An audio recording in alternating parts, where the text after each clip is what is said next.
Fala pessoal! Hoje, às 7 horas, o Grêmio enfrenta o Deportivo Riestra em casa pela segunda rodada da fase de grupos da Sul-Americana. Grêmio que estreou perdendo contra o City Torque lá no Uruguai. E no momento o tricolor é o lanterna do grupo F, pois tem City Torque com 3 pontos, Deportivo Riestra e Palestino com 1 e o Grêmio com 0 pontos. Tricolor que vem numa fase complicada, pois são 5 jogos seguidos sem vencer. Começou com 2 jogos que era até previsível que poderia perder ou até tropeçar, que eram os jogos contra Vasco e Palmeiras fora de casa, um Vasco que vinha embalado e depois um Palmeiras que é o líder do campeonato.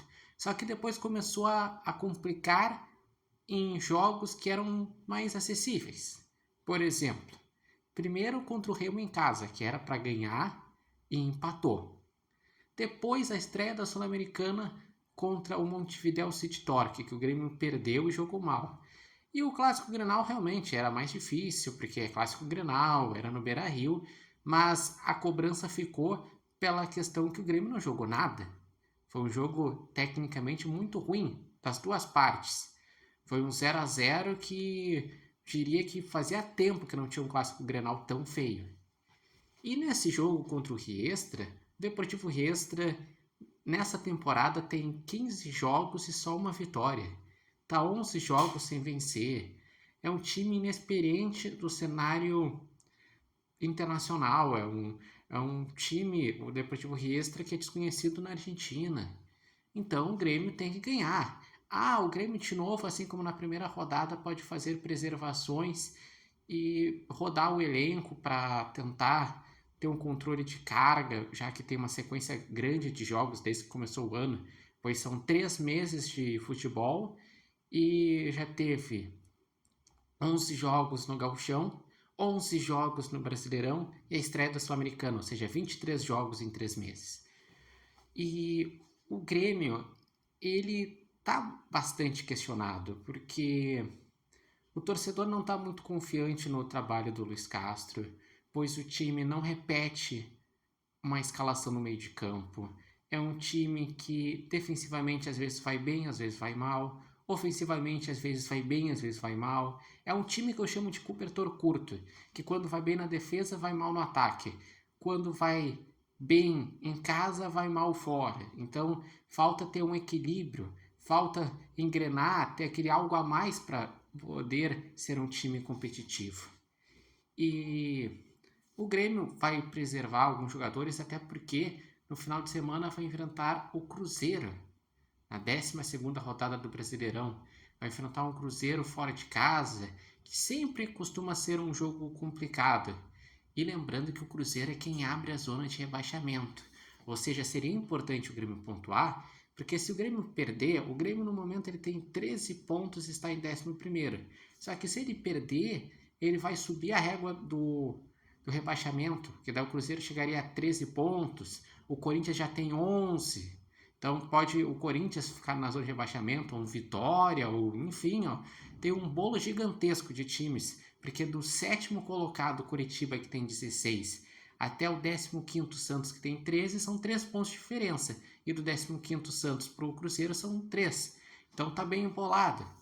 E o Grêmio vai pegar um Cruzeiro no final de semana, que é um time que começou muito mal o Campeonato Brasileiro, que está todas as rodadas dentro da zona de rebaixamento, que tem um bom elenco, agora está com um bom treinador, mas ainda está oscilante. Talvez por isso que o Grêmio preserve jogadores. Mas mesmo preservando jogadores, nada é aceitável além do que uma vitória.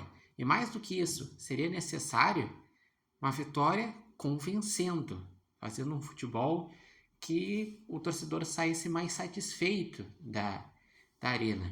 Falando em time, o Grêmio provavelmente deve ir a campo com Everton no gol, o grande destaque do Grêmio, eu diria que a principal contratação do Grêmio nessa temporada até então.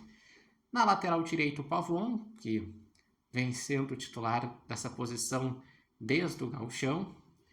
Na zaga vai ter o Vieri, Gustavo Martins foi preservado, então deve jogar o Balbuena. E na lateral esquerda deve jogar o Pedro Gabriel, que está ganhando uma sequência com a lesão do Marlon e porque o Caio Paulista não conseguiu se consolidar nessa posição, pelo menos até o presente momento. No meio de campo, deve ter o Noriega, Dotti e Nardoni, porque o Arthur deve ser preservado. Ou daqui a pouco pode não ter o Nardoni e jogar o Monsalve, que, por exemplo, não jogou o Clássico Grenal. Lá na frente vai ter o enamorado, o Carlos Vinícius, e a dúvida: TT ou enamorado? A Musa vai jogar? Se não jogar, quem sabe joga um Gabriel Mack.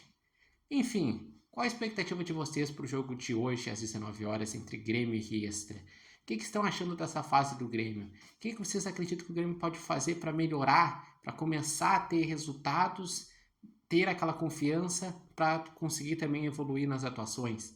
Deixem aqui nos comentários, lembrando que esse vídeo tem um oferecimento de Barbearia Independência e vocês podem acompanhar o repórter Matheus Wolff no TikTok, no Instagram e no canal do YouTube Repórter Matheus Wolff.